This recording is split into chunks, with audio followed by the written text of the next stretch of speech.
Բարև ձեզ, մեր պայքարն է եւ շարունակում ենք մեր զրույցների շարքը։ Անցյալ անգամ մենք բավականին երկար, սովորականից երկար նույնիսկ խոսեցինք առաջին Արցախյան պատերազմի մասին։ Հիմա անցնենք առաջ եւ հետ պատերազմյան երկու կարևոր մեծ պարտադրված իրականում երկու կարևոր կոնցեպտների մասին խոսանք, հա, չէ՞ ուզում այդ բառը օգտագործեի, հայերեն ասում են հղացքներ, իրականում դրան նաեւ մեկը ուրեմն լուծում, Ղարաբաղյան հարցի լուծում եւ մյուսը կարգավորում, Ղարաբաղյան հարցի կարգավորում։ Շատ մոտիկ, գրեթե նույնանման մեր ընկալման մեջ, գրեթե հոմանիշ դրանք հասկացություններ են, բայց ես դրանք կառանձնացնեի, որտեղ կարևոր նրբերանգներ կան, կամ համենայնպես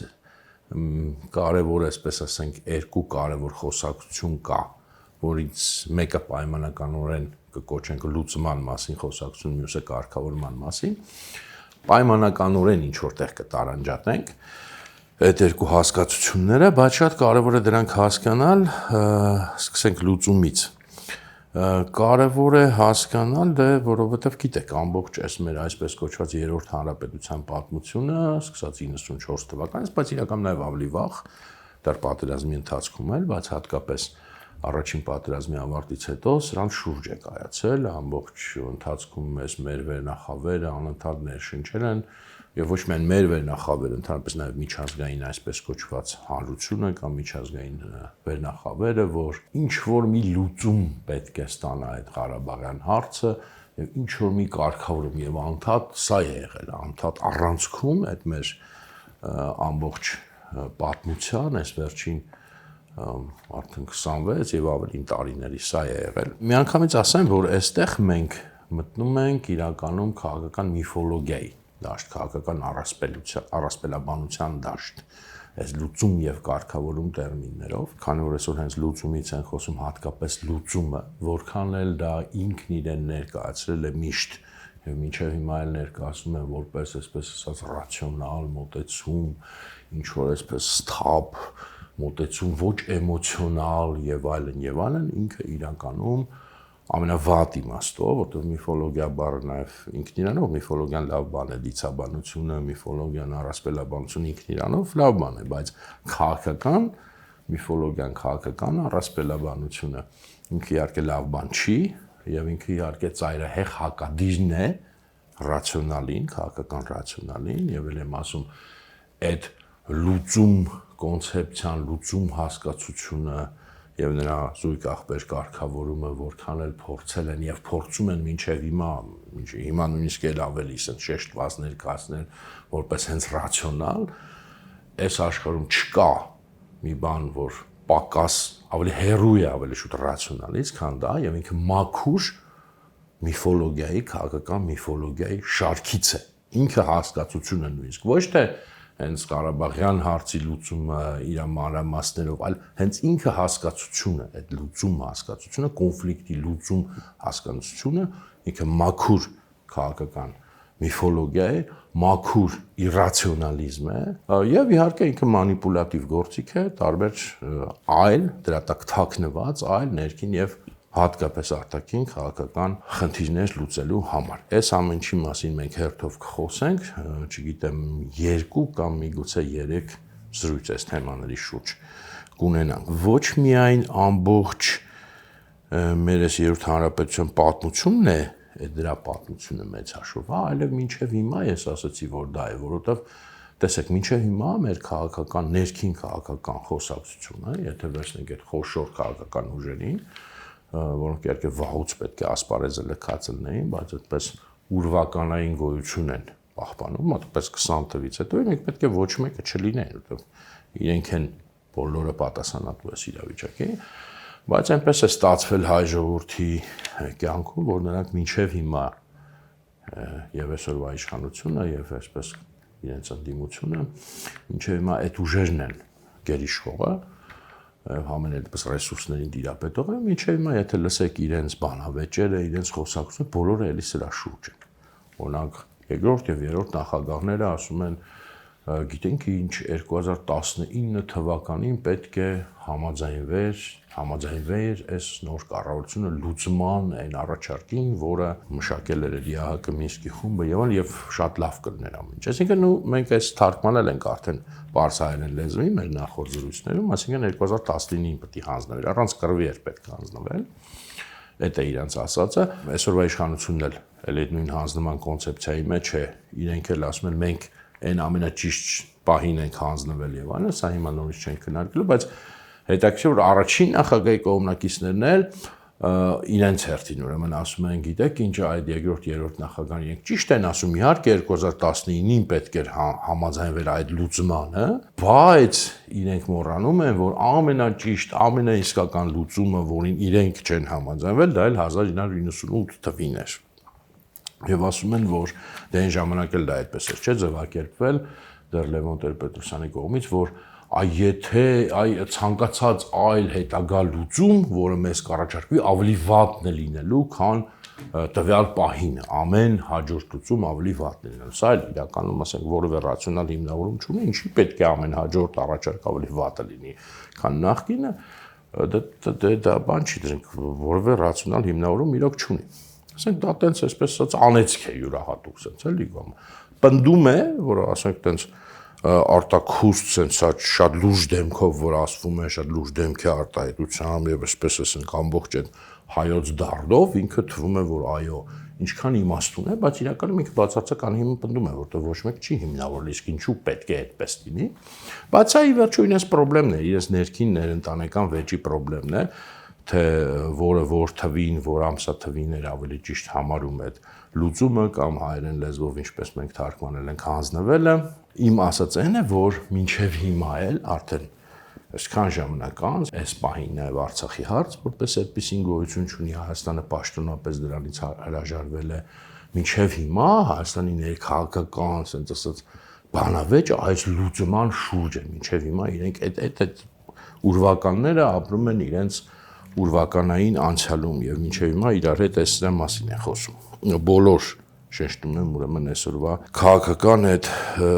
քիչ թե շատ խոշոր խաղացողները։ Դե իհարկե իրենք որ ասում են այդ ամեն հաջորդ լուծում ավելի վատը պետք է լինի, իրենք նկատում որ Ադրբեջանը ամեն տարի ուժեղանալու է, Հայաստանը ամեն տարի թուլանալու է, բայց էլի չհիմնավորված պնդում է, որտեղ ասենք իսկ մենք ինչ գիտենք կամ դուք ինչ գիտեք ինչ է լինելու 10 տարի հետո, 20 տարի հետո, 30 տարի հետո քաղաքական աշխարհում նման երկարատև կոնկրետ կանխատեսումներ անհնար է անել, դա սուտ է որ հնարավոր է անել եւ ցանկացած նման պնդում տասնամյակների sense ասած կտրվածքով ինքը ի վերջո վերածվում է միֆոլոգիայի կամ քարոզչության։ Իդեպ մեր Աշոտը Տեր-Տերյան մարտական եղբայրությունից այս անցած շաբաթ մի քանի օր առաջ բավականին կարճ մի 20 րոպեանոց sense հաղորդում նկարեց այդ թեմայով, այստեղ հենց մեր մարտականի YouTube-ով էլ մենք դա ուրեմն տեղադրել ենք, շատ հետաքրքիր խոսեց հենց այս լուծման մասին եւ շատ բան, որ ես այսօր պետք է ասեի, ինքը ասեց եւ ինձ ոնց որ մի քիչ թեթևացրեց իմ գործը։ Եթե հետաքրքիր է, ես խորհուրդ կտայի լսել, որտեղ Աշոտի խոսքը նաեւ շատ կազմակերպված, շատ այսպես սթափ եւ շատ դրամաբանական հետեւական խոսք է, եթե ճանաչում եք, չգիտեմ, Facebook-ում գրառումներից իրա գիտեք, եթե չեք ճանաչում, խորհուրդ կտայել եմ ասում լսեք, տեսեք, այս նույն թեմայից է խոսում եւ կարծում ինձ ահագին իմ ասելիքը թեթևացրել է, որտեվ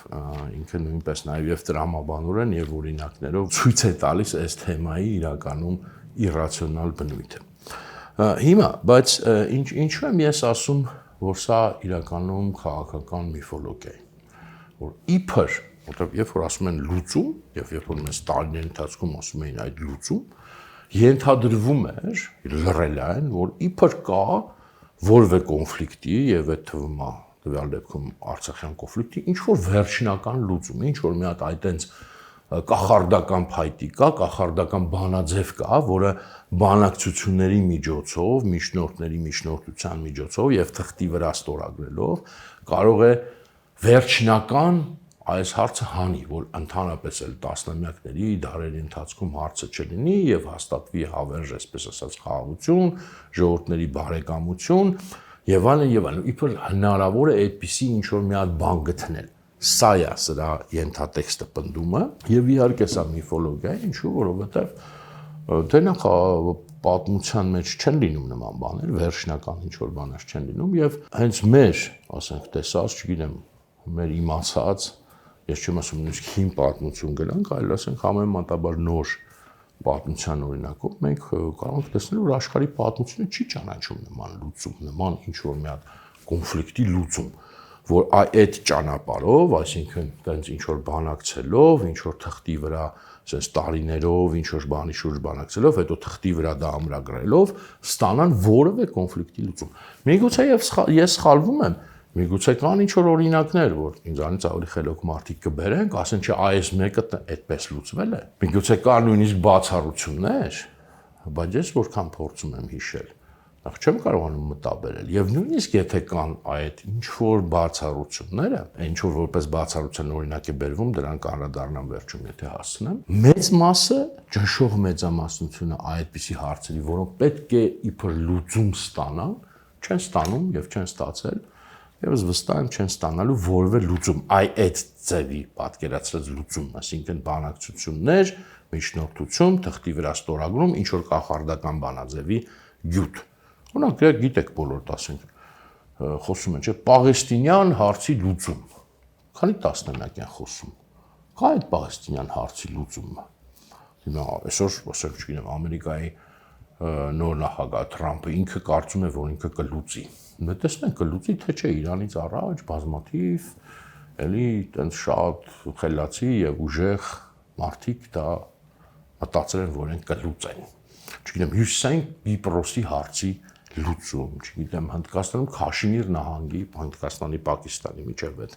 վիճելի տարածքների հարցի լուծում եւ այսպես անverջ դու կարող եք աշխարհի հենց այսօրվա աշխարհի մեջ գտնեք այդ կետերը, այդ հարցերը, որոնք իբր այդպես պետք է լուծվեն եւ իրենք տասնամյակներով չեն լուծվում եւ չեն կարող լուծվել։ Իսկ որոնք որ լուծվել են, այսինքն ինչ որ մի հանգրվանի են եկել, ոչ ոք չգիտի ժամանակավոր թե մշտական, որտեղ դա մարդը չի կարող իմանալ։ Եթե նույնիսկ ստացել են լուծումներ, միշտ այդտեղ երկու տարբերակ է եղել, այսինքն մեկը որ թարմ, այսպես ասած, այդ հարցերը եղել է կոնֆլիկտի սուր փուլ, ուժային բախում եւ դրա ավարտից անմիջապես հետո այդ բախվող կողմերը թարմ sense իրավիճակից ելնելով, նայած ով է հաջողության ասել, ով է ձախողվել, ստորագրել են, ասենք, ինչ որ ոչ թե ինչ որ մի պայմանագիր, ոչ թե հրադադարի, այլ խաղաղության եւ դե պարտված կողմը բնականաբար զիջումներ է արել ավելի շատ, հաղթող կողմն էլ ստացել է Իրանը, որոշակի միգուցե զիջումներ նույնիսկ անելով կամ չգիտեմ, շատ sense մեծ ախորժակ չպայելով, բայց լուծվել է, եթե լուծվել է, այսպես ասած, այսինքն ինչ որ մի ստատուս քվո է եկել, ինչ որ մի պայմանագրի եկել է, կամ այդ տարբերակով թարմ, այսինքն հաղթող պարտվող այդ հարաբերակցությամբ։ Ոնց որ եւ աշխարհի պատմության մեջ միշտ եղել է դեպքերի ճնշող մեծամասնությունում, ինչքան պատերազմ եղել աշխարհի պատմության մեջ, ասենք տարբեր հաշվարկներ կան, ասենք տասնյակ հազարավոր կամ հազարավոր, դրանց ճնշող մեծամասնությունը այդպես է լուծվել։ Հաղթել է ինչ որ մի կողմը, իր պայմանները, այսպես ասած, թելադրել է պարտվողին, պարտվողն էլ համաձայնվել է եւ այդ հարցը ժամանակավորապես կամ թեկուզ մշտական կամ երկար ժամանակով կամ կարճ ժամանակով թաղվել է։ Եվ մյուս տարբերակը էլի ուժային, բայց արտաքին, այսինքն այդ երկու կողմերից դուրս ինչ որ մի արտաքին ուժի միջամտությամբ, բայց էլի շեշտված ուժային կամ ուժային պարտադրանքով կամ անմիջական ուժային գործողություններով, էլի այսպես ասած լուծվել է։ Օրինակ, չգիտեմ, ասենք Բոսնիայի հարցը այդպես լուծվեց, երբ որ ամերիկացիները միջամտեցին, հարավսլավյան ռմբակոծեցին եւ հետո ասացին, այսպես է այս հարցը լուծվելու, բերեցին այդ թուղթը ստորագրել տվեցին, բայց դա եղավ ռմբակոծությունների հետո եւ ռմբակոծությունների արդյունքում։ Հարավային Սուդանի հարցը օրինակ, հա, գիտեք, չկար նման պետություն, ստեղծվեց նման պետություն, տարիներով պայքարեցին, հետո էլի Ամերիկայի միջամտությամբ, աշխարհի ուժերների միջամտությամբ պարտադրվեց Սուդանին, Սուդան պետությանը, որ ճանաչի դրա անկախությունը։ Ու չնայած տարածքային ամբողջականության եւ այլն այդ բոլոր սկզբունքների։ Նույնը Կոսովոյի դեպքում եղավ, էլի պարտադրանք եղավ ուժային Ամերիկայի Միացյալ Նահանգների կողմից, Կոսովոյի անկախությունը ճանաչում եք եւ էլի ուժային պարտադրանքով դա եղավ եւ ստեղծվեց այդ պետությունը։ Էլի հակառակ, այսպես ասած, տարածքային ամբողջականության սկզբունքին։ Եվ այսպես շատ օրինակներ, նույնը օրինակ Աբխազիայի կամ Հարավային Օսիայի հարցը։ Ռուսները ուժային կերպով պարտադրեցին Վրաստանը, ճիշտ է, Վրաստանը մինչև հիմա չի ճանաչել, բայց ռուսները ուժային գործողություն իրականացրեցին, իրենք անկախությունը ճանաչեցին, ու բարձա ֆորմալ իրական փաստացի միացրեցին Ռուսաստանին, Աբխազիան եւ Հարավային Օսիային, եւ կարելի ասել, որ ինչ որ մի ժամանակով այդ հարցը այդպես լուծվեց, ամենայնպես վրացիները հիմա այդ հարցը տենց ակտիվ չեն բարձրացնում, հասկանալով, որ այս բանը իրենք չունեն տարբերակ դրան պատասխանել, բայց իրավական մակարդակում գոնե չեն ճանաչում դրանց անկախությունը։ Եվ այլն, կարող եք դուք էլ այդ օրինակները գտնել։ Այսինքն, եթե կան ինչ որ լուծումներ, դրանք հաստատ ոչ թղթի վրա են, այսպես ասած, գտնվել, ոչ էլ երկար տարիներով բանակցելու արդյունքով, այլ կամ անմիջական ուժային բալանսով են որոշել երկու հակամարտող կողմերի, կամ մի արտաքին ուժ է միջամտել, հիմնականում Ամերիկայի Միացյալ Նահանգները որպես գերիշխող ուժ, կամ նաև փորձեր, օրինակ Ռուսաստանի կողմից փորձ է արվել այդպես այդ Աբխազիայի, Օսիայի հիմա էլ փորձ են անում Դոնբասի հարցը այդպես լուծել, ինչպես որ իրենք էլ հենց բարձրացրել են։ Սա օրինաչափություն է։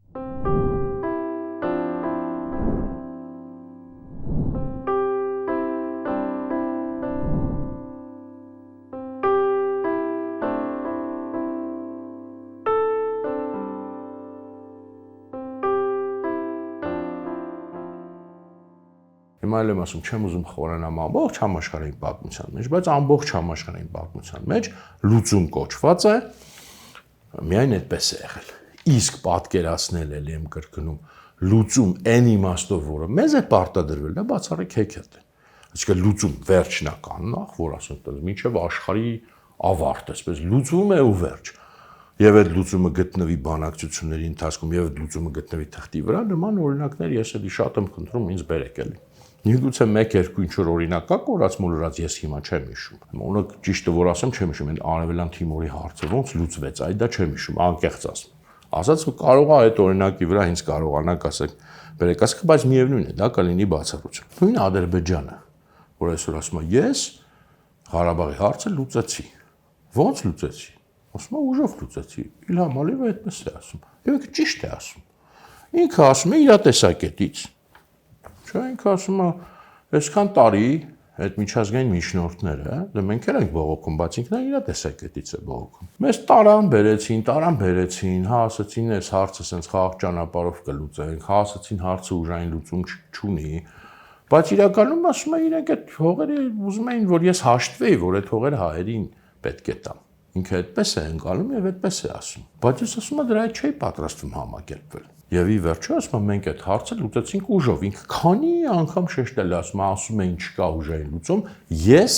ապացուցեցի, որ կա ուժային լուծում։ Այդ Իլհամ Ալիևն է ասում։ Ես ինչ եմ սա շեշտում, որովհետեւ գիտեմ, որ հայ ժողովրդին չեն պատմում նման բաներ, չեն ասում ինքը ինչ է ասում։ Որովհետեւ հայ քաղաքական գործիչները ներշնչել են հայ ժողովրդին, որ նման բաներ չի կարելի ասել, միջազգային հանրությունը քեզ չգիտեմ ինչ կանի, ոչ իմ չի անի։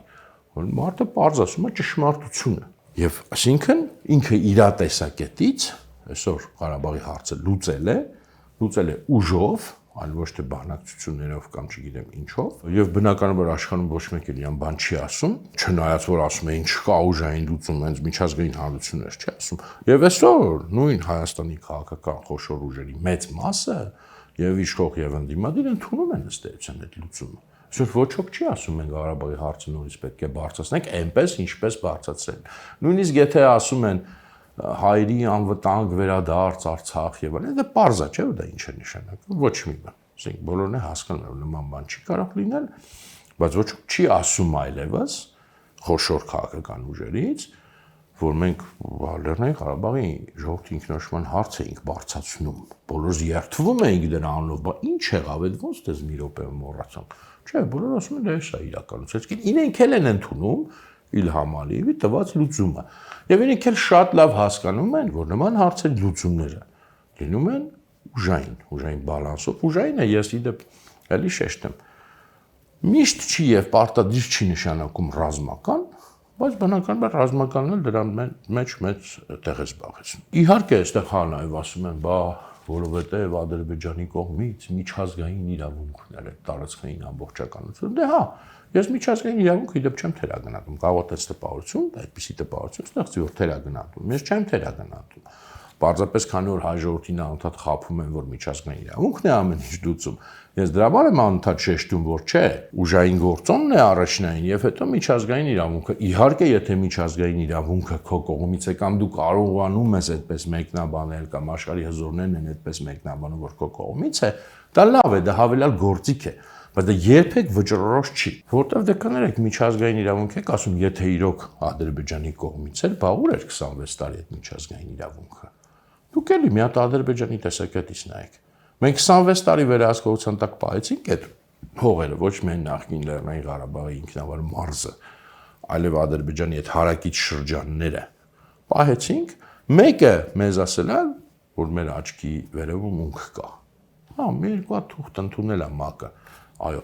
բայց ոչ մի գործնական հետևանք չի ունեցել։ Տնտեսական սանկցիաներ են մեր դեմ կիրառել, չգիտեմ ինչ են արել, ել չեմ ասում ռազմական ոչ որ։ Բոլորը ընդունում են դա որպես նորմա, որպես երևույթ, բոլորը աչք էին փակում։ 26 տարի էին աչք փակում, 226, 2 միլիոն 260 հազար տարի էլ կփակեին։ Եթե մենք կարողանանք դա պահենք, այդպես է։ Դա է իրական միջազգային իրավունքը, դες դա վատ բանով չեմ ասում։ Լավ կան չգրված կանոններ միջազգային հարաբերություններում։ Այնպես որ միջազգային իրավունքը չեմ թերագնահատում, բայց միջազգային իրավունքը վճռորոշ գործոն չի։ Հայ ժողովրդի պատմության մեջ այնպես ստացվեց, որ ինքը հաղթեց իր ռազմական գործողություններում 94 թվականին, բայց քաղաքական կամքը իր արդեն չկարողացավ պարտադրել որպես լուծում հարցի, չկարողացավ ամրագրել դա իրավական թղթի վրա։ Հիմա ինչու դա այդպես եղավ, ոնց այդպես եղավ, սա առանձին խոսակցություն է։ Շատ լավ կլիներ, որ մենք այդ խոսակցությունը կարողանայինք ունենայինք, բայց ես էլ եմ ասում, ես չեմ ուզում ին վրա հիմա վերցնեմ պատասխանատվություն, դա տարբեր իհարկե ես էլ վարկածների ենթադրություններ ունեմ, շատ դժվար է, չի երևի թե կռահել ինչու այդպես եղավ, էլի բնականաբար արտաքին ազդեցություններ, այստեղ վճռորոշ, որ հայ, այսպես ասած Հայաստանի առաջնորդները չուզեցին հայ ժողովրդի հաղթանակը ամրագրել, ինչպես որ Ադրբեջանն է հիմա անում ախր։ Իրենք հիմա կարող են շատ բաներ մեզ պատմել, բայց մենք հիմա տեսնում ենք, չէ՞, Ադրբեջանի օրինակով, որ իրենք չեն ինչ որ հիմա տեսեք, պատկերացրեք այս 20 թվից հետո Ադրբեջանում դե նույն Ալիևը դուրս գար ասել, դե հա ճիշտ է, մենք տենց ոնց որ ռազմական հաղթանակ տարանք, բայց դե դա ինչ, մեկը Ղարաբաղի հարցը պետք է լուծվի, չի լուծվել։ Հասկանում եք, այլ ինքը պետք է լուծվի։ Մենք չենք կարող, չէ՞ որ մենք չենք կարող Երևան մտնել, Երևանը գրավել, մենք այդպես էին, չէ՞ ասում։ Ես այդպես էր ասում։ 98 թվի այդ հոդվածն էլ Լևոն Տեր-Պետրոսյանի որ կարդա դրա մասին, դե մենք չենք կարող Բաքու մտնել, Ադրբեջանն էլ անդադ ուժեղանալու է, մենք է Բաքու չենք կարողանալու մտնել, մենք ճակատամարտ ենք հաղթել ոչ թե պատերազմ, հետեւաբար պետք է գնա հարցի լուծում եւ այլն։ Հիմա Ալիևը նույն կերպով կարող էր չի ասել դե Երևանը չենք գրավել։ Չենք էլ կարող Երևանը գրավել, մեզ ով է թողնելու Երևանը գրավել եւ իրոք իրենց ոչ մեկ չէր թողնելու Երևանը իրեն գրավեին, նույնիսկ իրենց դաշնակից ռուսները, դա չափից ավելին կլիներ, եւ դա պետք է լուծվի այդ հարցը, էլի, ասենք հիմա տենց գնար։ Չէ, մեր մոտ այդպես է գնացել պատմությունը։ Հիմա մի կողմ թողնենք, ամեն դեպքում ես չեմ ուզում այստեղ 94 թվի այդ դեպքերի վերջնական գնահատական տալ, որտեղ ես ասել եմ, ես եթե մի բան ասում եմ, ես պատասխանատու եմ իմ խոսքի համար եւ ես պետք է ցանկացած պահին ունենամ իմ հիմնավորումը, այս հարցը ցավոք սրտի դեռ շատ հարցեր կան նաեւ ինձ համար, դա բարդ հարց է, իհարկե մի օր մենք դա այլ վերջնական կհասկանանք, իհարկե բոլորս ունենք բավականին համոզիչ վարկածներ, բայց ինչև է, փաստն եմ ուզում արձանագրել, որ ինչ-ինչ պատճառներով հայ ժողովուրդը 94 թվականին ռազմի դաշտին հաղթելով չունեցավ այդ իր իսկական լուծում է, ինչ որ պետք է լիներ լուծում հայերիս համար։ Այսինքն հաղթեցինք, լուծվեց հարցը, որտեղ էլ եմ ասում ճշող մեծամասնությունը հարցնի հենց այդպես է լուծվել։ Չունեցավ դրա համար էլ եղավ 20 թվի պատերազմը։ 20 թվի պատերազմը նույնպես շանսեր այդ հարցը լուծելու, այնպես ինչպես հարցերը լուծվում են։ Այսինքն կռվում ես, դիմադրում ես, ցավոք սրտի եւս մի պատերազմ, որտեղ առաջին պատերազմը մենք չտարանք մինչեւ քաղաքական ամրագրում հաղթանակի եւ իրավական, ուրեմն եղավ հենց դրա պատճառով էլ եղավ երկրորդ պատերազմը։ Եղավ երկրորդ պատերազմը եւ այդ երկրորդ պատերազմը նույն տրամաբանությամբ գնաց։ Այսինքն հարցը ոչ թե ինչ որ միֆական լուծումն էր, միֆական абստրակտ, այլ շատ կոնկրետ, որով չի մի հատ լուծում։ Լուծում կարող է լինել հարցի կամ այսպես ասած, այս կողմի համար կամ այն կողմի համար։ Հիմա ադրբեջանցիները իրենց լուծումը ունեն։ Մենք կարող ենք ունենալ հայկական լուծում մեր երկրորդ շանսներ 2020 թվականին, եթե մենք դիմադրությունից չհրաժարվենք, պայքարենք ինչքան որ պետք է պայքարել, անպայման կգտնենք արտաքին դաշնակիցներ եւ կստանանք նույն միջազգային իրավունքի տեսակետից նաեւ լուծումներ։ Սրա մասին խոսել ենք ես։ Հիմա էլ վստահ եմ, որ իհարկե դիմադրության շարունակության դեպքում կգտնվեին արտաքին ուժեր, կգտնվեին պետություններ, որոնք ասեն լավ, դե ժողովուրդը ոնց որ կռվում է, մենք էլ այստեղ ինչ որ մեր շահերը ունենք, եկեք հələ ճանաչենք այս Արցախի անկախությունը կամ ճանաչենք Արցախը Ադրբեջանից դուրս, դա անպայման լինելու էր, բայց դրա համար պետք է դիմադրել, ինչպես եւ մյուս ժողովուրդների դեպքում է եղել։ Ու երևի վերջ այսօր, ժողովուրդ ջան, այսօր անցյալ անգամ սովորականից ավելի երկար խոսացի, կարծեմ մի ժամից ավելի, այս անգամ հակառակը սովորականից ավելի կարճ խոսացի, մեկը մյուսին կփոխհատուցի, բայց իրականում այսպես է, ես ուզում էի շարունակեի, բայց հասկացա, որ այն ինչ որ պետք է շարունակեի, ավելի ճիշտ կլինի հաջորդ անգամվա ուրեմն խոսելիքի կոնտեքստի մեջ տեղավորեմ, այդպես ինքը ավելի հասկանալի կլինի, ուրեմն հաջորդ անգամ էլի մի քիչ այս լուծումից կխոսանք, էլի տենց են օրինակներ, որ բերում են Գերմանիա, Ֆրանսիա եւ այլն, այդ դրանցից մի քիչ կխոսանք եւ ընդհանրապես կհասկանանք կոնցեպտուալ հիմքը էս լուծում, վերջնական լուծումի, հա, որտեղ դա կոնցեպտուալ հիմք ունի 90-ական թվերի այդ պատկերացումների մեջ պատմության ավարտի մասին եւ Եվրոպայի օրինակն եմ բերում, սրա մասին ինչու եմ ուզում առանձին խոսամ, այլ ոչ թե այս վերջի մի 10 րոպեի մեջ տեղանալ, որտեղ սա մինչեւ հիմա էլի աշխատացնում են, չէ՞, ասում են, այ հիմա Հայաստանի եւ Ադրբեջանի միջեւ խաղաղություն հաստատվեց ինչպես որ եվրոպական երկրների միջև է հաստատվել։ Այս մի հատ պետք է հասկանանք, սա այլ մանրամասն պետք է փորձենք հասկանալ, հետո արդեն այն մի ուրիշ հաղորդման, այն ոչ թե հաջորդի, այլ հաջորդի մեջ կխոսենք նաև այդ կարգավորում հասկացությունից եւ հետո կանցնենք առաջ կամ կհասնենք արդեն մեր այս զրույցների ֆինիշին։ Այսօր այսքանը, շնորհակալություն, կհանդիպենք։